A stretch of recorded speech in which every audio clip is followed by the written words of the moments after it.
This video is brought to you by patreon.com/worsttake. Get access to exclusive live streams and Discord servers, on-screen shoutouts, and early access to some videos when you join now. Help make sure that we can continue to make content like this by supporting the Patreon. Links are in the description down below.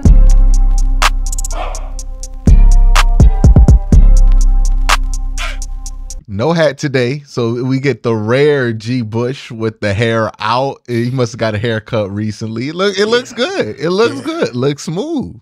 I'm doing what I can. Shout out to my barber Jason. Your barber Jason? Yeah, in Lakewood. You know what I'm saying? In Lakewood? You get your hair cut in Lakewood, G? Yeah, man. Phenomenal barber. You want me to edit it out the episode?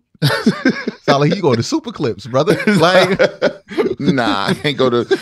Look, like you. Jason in Lakewood. That sounds like somebody who called in to the show. Like, who cut your hair, dog? We're gonna go to Jason in Lakewood. What's your take? Nah, man. Look, bro. You know, hey, we can't just pull up the sport clips like that. We can't. I know. We can't. I was like, if that was a sports clip job, I'd be like, that's one of the better sports clips job that I've seen. But you know, I just had to ask those questions because I mean, how did you find, like, when you got to where you at? How did you, when you relocated? How did you go about finding your barber? Oh, there's apps that we use. So you know, there's apps. You know.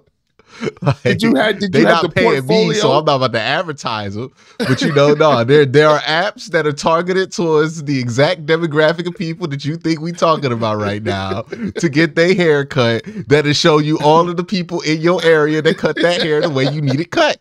That's what it is. All the people in a 4-mile radius. Yep, exactly.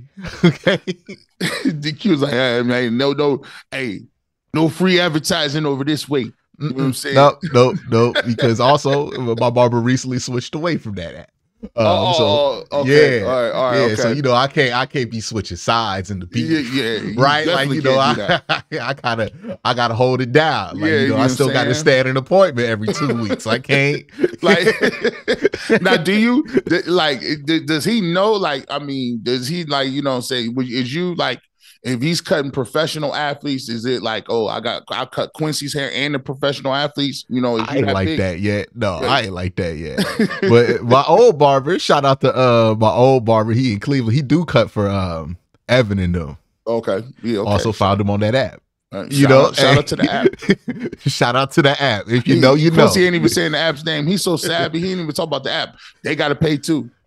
hey, because I think that there could be a lucrative opportunity for that app in me, because I know the demographics of this show. Yeah, like, right. Come on, look. You know what I'm saying? If you know, you know, right? Yeah, you know, if you know, you know. But if you don't know and you want to know, you better let them know that they need to let me know to let you know. You know, set you up, set me we up, could let that happen again. Yeah. You know what I'm saying? Yeah, like here. Yeah. So, you know, it's just one of them things. Look, finding your barber. I think there's 3 levels of finding your barber that you go through in life if you are somebody who cares about such a thing. Okay. There's that first level when you a kid, right? You just go to whoever your parents take you to, right? And sometimes, you know, that could be a hard one to break, but I'm going to be real. You go to college, you cut ties with that original barber 9 times, unless you got a cold one. Like, but 9 times out of 10, you just got whoever was going to take you. But we're in a different city, though. Like, you know what I'm saying? If you go to college away from the city, like, you got to find somebody on campus that's cutting. Those are usually your worst cuts, by the way. Your college cuts, usually never something you could be proud of, because you getting amateur cuts. You go into somebody's room, or somebody coming to your dorm bathroom to cut your shit. It's not good. It's you never good cuts in college. Shout out to my man Ramon Shavers, man. You know what I'm saying? He used to play Ramon Shavers, man. He used to play safety for us, right? Corner. No, he played corner. Corner safety, whatever. Like, he used to play it's for us. Always the DBs that be cutting hairs. Yeah. Went to Bedford Chanel, you know what I'm saying? Played with Bam Childress and all them good dudes. And you know, he was cut. But here's the thing, he had to cut everybody's hair on the team and all the hoopers. So it's like, I went to OU. There was like 7 black people there, like 7. Like, it was just like, when my mom and dad dropped me off. Now, my dad went to HBCU. My dad dropped me off and was like, it was like a culture shock. He was like, there's no brothers down here. And so shout out to Ramon Shavers. He was the only cutter that we had. Like, but I learned back then. Listen, I was on Pell Grant. I had it. I was rich back then. And so I was paying above market price. I need my cut on Wednesday. And what cornrows was in back then, like there were a lot of style. Also, when you went to school like the early 2000s, right? Yeah. The shape up wasn't where it was today, right? Like that, even when I went to school in 2013 to like 2017, the shape up was getting to the place of being a cultural fixture. Like you needed a good shape up. People would talk about your shape up, but it wasn't as important as what it is today, where everybody got to have a good shape up, to the point where dudes you saw in the 2000s that didn't have hair are coming back with shape ups. Like it don't make any sense, but that is where we're at right now. I was like, Rick Ross did not have hair. Rick Ross got hair now. Yes, that's exactly where we. What kind of reverse black magic is this? That describes it perfectly, right? Because Rick Ross did not need to have hair in 09. Nobody cared if Rick Ross had hair in 09. But you pop up in 2024 and all of a sudden you need hair. And that's also an element of where you are, right? Because I was in school. I was like, I needed to get my hair cut. Got to. But I didn't have no money. So it was basically whoever the homie that was cutting hair that lived in my building was cutting me up. What was the price? What's the prices hitting for? See, I forget what it was, because my last 2 years, my homeboy Aaron was cutting my hair. He was my coworker. And I'm pretty sure I worked something out to where like I pay his cover. Like,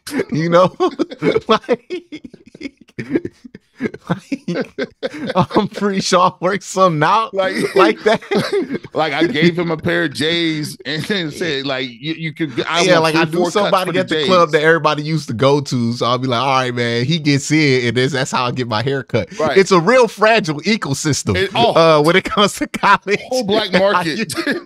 There's a whole black market of bartering and then. Oh yes, oh yeah. Hey, shout out to the homegirl Brooklyn, by the way. Went to school, she used to hook me up with the free meals because she worked at multiple different restaurants in colleges. Look, if you in college, you need to learn that barter system, brother. All I'm saying is, if you in college, the best advice I could give you when you return there, or if you are preparing to go there, because it's May now, right? Some of y'all might have graduated high school and y'all getting ready for college. Right. And look, this is the advice that they're not gonna give you in that brochure. This is that advice that they're not gonna tell you on that tour. You need to be friends with the people who make minimum wage at your college. Those are the people who could do something for you. You want to get into the gym late? Let me tell you who's not going to let that happen. The dude working student affairs that's got a job and a career and a 401k. That man not about to do nothing. But your homeboy, that's the part-time janitor, might let you stay up and hoop in that gym. Look, many of dorm building athletic competitions have been had because I know somebody who knows somebody who could let that door open in the football stadium so we can get into the good basketball course they hire for just the athletes. Right? Like sit in front of the class, get the notes with Shannon or Derek. Or number two thing that you need to know if you about to go to college. Hey, get to know them people who local. Okay. Yeah. Get to know the local. Hey, the people who go to that school, that's locals. Yeah. The locals get to know them. They can help you. Okay. Those people can help you. Their neighbors are campus police. You're gonna mess up your food plan. You're gonna spend too many of your points. You're gonna make all the mistakes your freshman year, no matter how smart you think you are. Every single one of y'all do it. You had a meal plan, dog? Oh yeah. Like, yeah, they used to give us options too. Like, if you thought you was real irresponsible, you can get like the one with a bunch of reoccurring swipes. But if you thought you was responsible, which, I think I'm super smart at the time. I'm like, oh yeah, I'm about to get all the points, Yeah. So I could budget it myself. And you know what you end up doing when you when you get the points, you end up making a lot of friends because you got to network your way to lunch. Because you got your Super 20. We used to have a thing called Super 20. So during the week, they give you 20 meals per week, right? They have breakfast, lunch, and dinner. Like, so basically on the Super 20, like if you was an athlete, you just was getting that. But the thing is, if you didn't use a meal, you could take that meal and go use it at like some like around the campus like restaurants where you can get chicken fingers or somewhere else or whatever. But they stack up. So like me, I wasn't going to breakfast. I hate breakfast. I still eat breakfast to this day. So I would be having all these meals at the end of the week and be like, man, you could trade them meals for some notes. You could trade them meals for a bunch of stuff, bro. It's a nice barter system. Last piece of advice that we'll actually talk about football. Yeah. If you have a hard time making friends, right? And maybe you shy, maybe you're not the type of person to reach out to people. There's all kind of reasons why you will have a hard time making friends. Not here to judge. But if you are that person, pick the meal plan with the swipes because somebody gonna ask, right? And that's your opportunity. Yeah, like, hey, bro, you need. Don't be too thirsty. Don't advertise that you got the swipes because that's how you get robbed. Yeah, well, like, not robbed, but that's how you attract scammers, right? But you know, if you see somebody you feel like could benefit you if you guys were in a friendship with them, you know, hey. Well, I'm about to go down there anyway, so you want to come? I'll swipe you in. Like, I got a bunch of these, bro. Maybe like, an athlete might bring you to the bar with them. They basketball players. They get you in the bar early. You know what I'm saying? You know, they hanging around a lot. Oh yeah, look. Girls. If you find out about, look, G talk about all that stuff's gonna get you off of your academic endeavors. I'll talk about the regular stuff. Yeah, I'll talk about food. All right. Here's another thing too. You need some friends on the football team because I'm gonna be real with y'all. They live a different life than what you live in college, dog. They get better food. They get better buffets. They get better meal planning. I went and swiped in with my football friend one time at their little thing that they have in the stadium, and y'all motherfuckers had steak. I was like, what? What? We eat like they eat. I'll give you to you. Listen, that's why a lot of people be mad at the NIL. They giving y'all free meals and books. I feel sorry for them cats. The book scam that they hit college kids with, when they turning them books in, you pay $300. How many dollars for that book? You turned it in, used, and they gave you $6 and a double cheeseburger. Mm-hmm. I feel for y'all, man. Shout out to the real ones. That's real college. What we do ain't really college like that. Yeah, but I'm just gonna let you know those are the cheat codes that I have accumulated throughout my stay in college. Where I graduated in 2017. It might be a different game post-COVID, I don't know. But talking about a different game, the Browns schedule came out. G, what's your initial thoughts? Because we haven't had a chance to chop it up about this. I looked at two things that stand out to me. I love the first game of the year. It almost seems like one of those, if you watch college football where they have two really good teams go against each other in the first week, it's like, it's one, but only in college, that's an elimination game, right? Well, they got a new system where you can lose some games and get in, but now, but traditionally that used to be a thing, man. So when you take a look at the Cowboys, man, 4:30 game, obviously Tom Brady will be calling the game. I think the whole world is looking at that, everybody, you know what I'm saying? And I think, for once, I think the Cleveland Browns is back in a position where it's just about football. You know what I'm saying? It's about, ain't none of this stuff where how many games we going to put the Browns on national TV. We don't want no distractions. But now, even from a perspective of Deshaun Watson or the team, I feel like a lot of that is behind us. We can talk about regular football. And I think this is a regular football game that's going to be one of those ones that a lot of the world is watching because you got two teams with a lot of tradition, a lot of pageantry, a lot of history. And, Cowboys travel well. The Browns is going to be at home. We have a really good home field advantage. You got the marquee names, Micah Parsons versus Myles Garrett. You got Denzel Ward versus CeeDee Lamb. You got Jerry versus Jimmy as far as the owners, Dak Prescott and Deshaun Watson. So to me, that's a name that's a thing that I really like the first game. And then the second thing that really stands out to me is the run at the end of the schedule. Week 12 through week 18 is they is not playing. Like, you come on, I think you got I don't have the schedule in front of me, but you take a look at what they have down that backstretch. You got the Chiefs in that stretch. You got the I believe in starting week 14, I think you got the Pittsburgh Steelers. You still got the Bengals in that stretch. The Ravens are in that stretch. I mean, that's one of that 12 through 18 is not they ain't playing around, dog. Like that, they're gonna have to be ready to go. Let's jump back to that week 1 matchup, because I think you pointed this out. I think that's going to be the most anticipated game of the weekend, right? Because you get to start the season, you get Baltimore, Kansas City, which is a really good opener. Mm-hmm. And then you get Green Bay, Philadelphia on Friday, which I don't know why they're doing that on a Friday.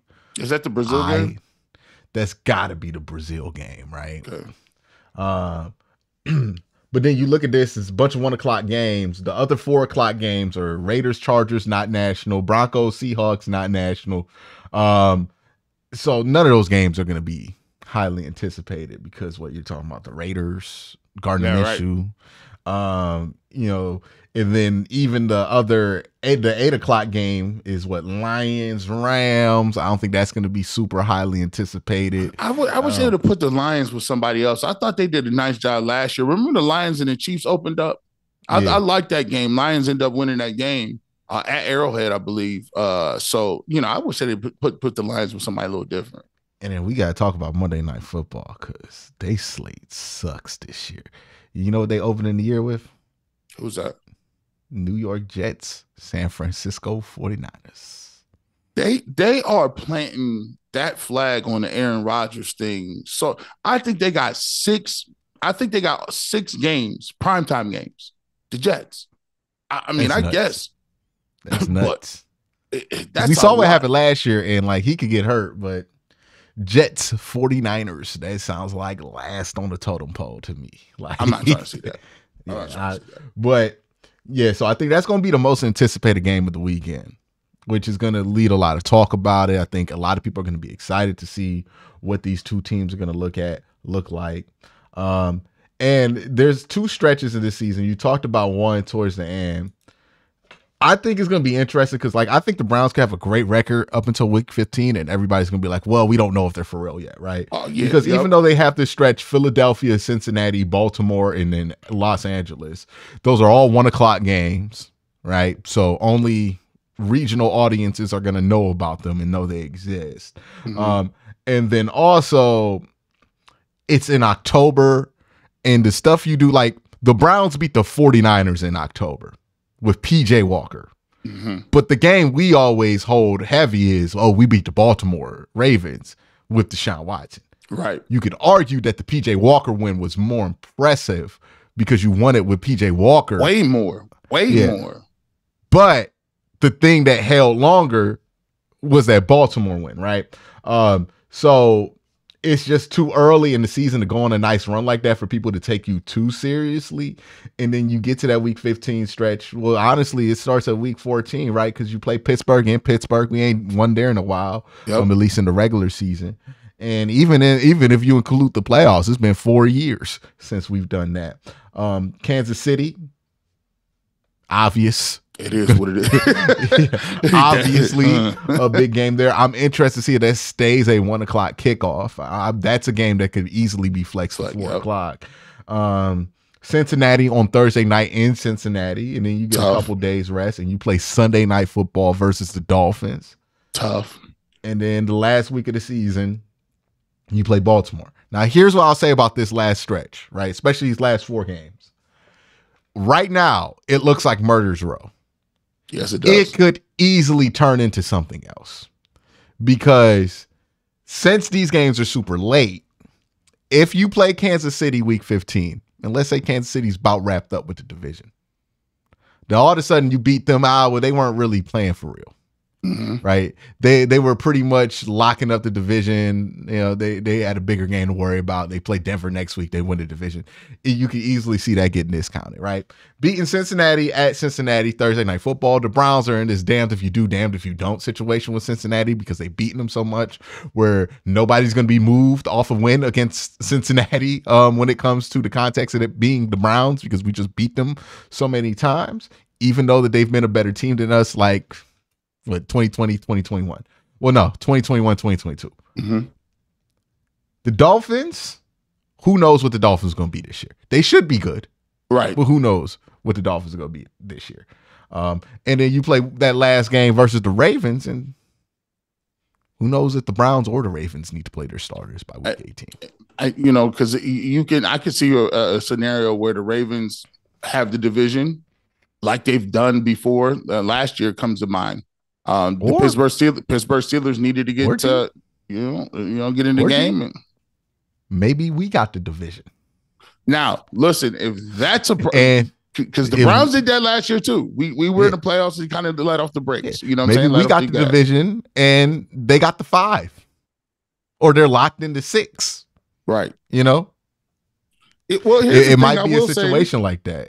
I will say that there will be playoff. To me, there's no way there's no playoff implications down the backstretch with 12 through 18.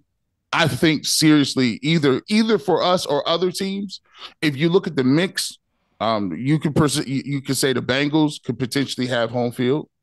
You could say the Browns potentially have home field. You could say the Ravens and the Chiefs potentially are fighting for something.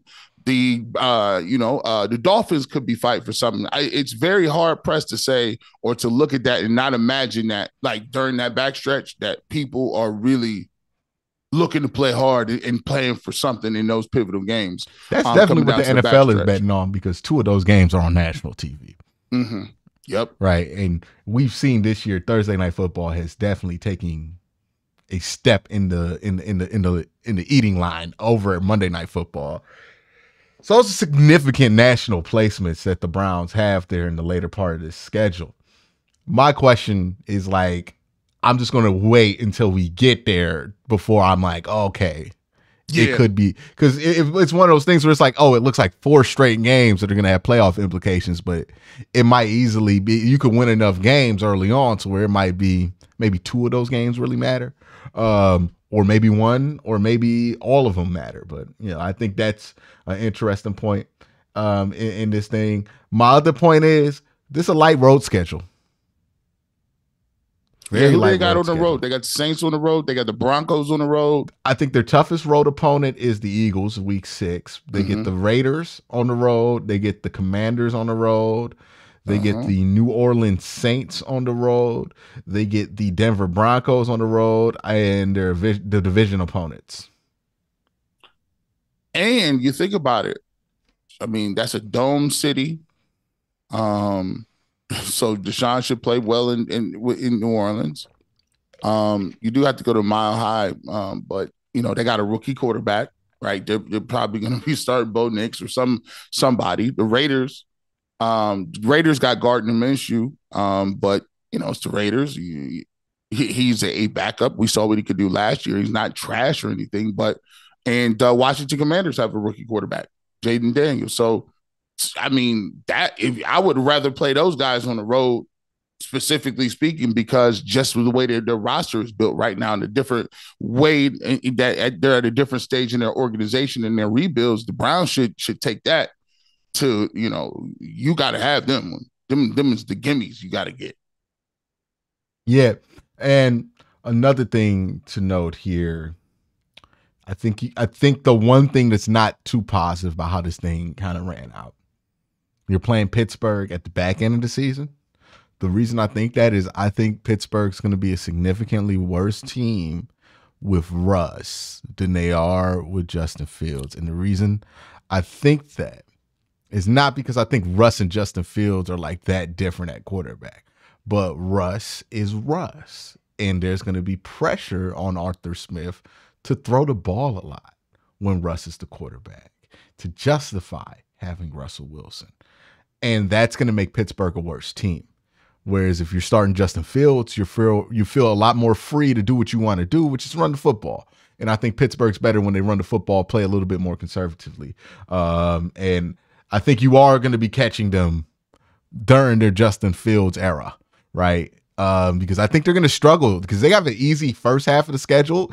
And this is my prediction for Pittsburgh. They're going to start that season off not that great, probably under 500, and everybody's going to take the bait that this is the year where Pittsburgh finishes under 500.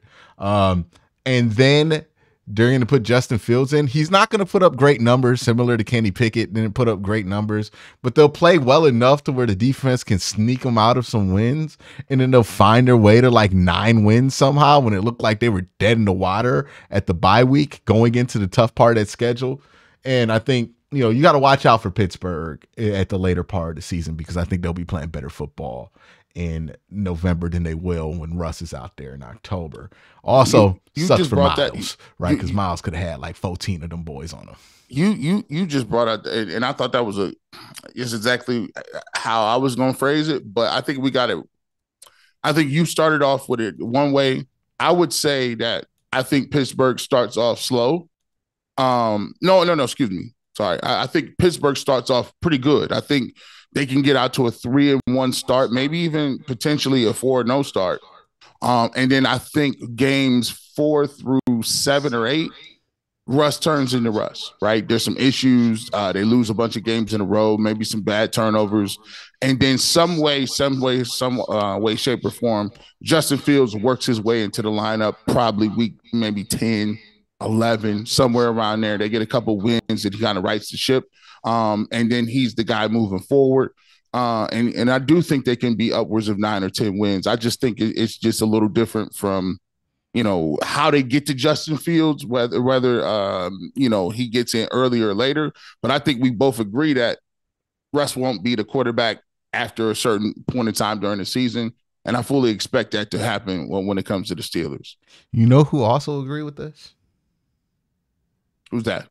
Mike Tomlin. Omar Khan. Because you don't trade for Justin Fields unless you expect to bench your starter. Yeah. Like he's gonna have to. Russ has to throw for. He has to be prime Russ to keep that job. He doesn't have to be prime Russ to keep his job. He's just not good anymore. I think that's just what it is with him. Like even when he puts up good numbers, they're not actually good numbers. Like he's not playing productive towards winning football anymore. He turns the ball over too much. He holds the ball too long. He gets too many sacks.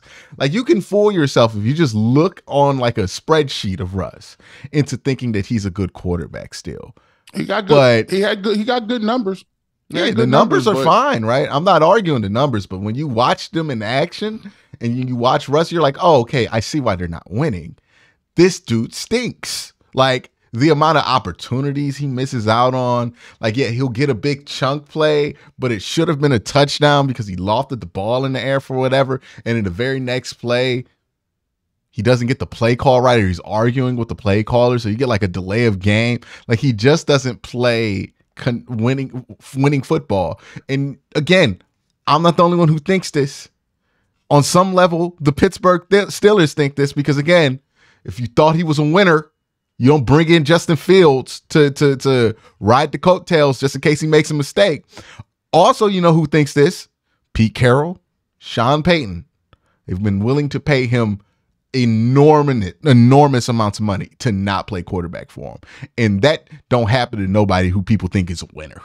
Like, in any way, shape, or form. Like that's not somebody that they clearly don't see him as somebody who helps them win football games, but literally the same way that not Sean Payton, but Pete Carroll got rid of him and said literally anybody else would be better. And then they got Geno Smith and they were a better team.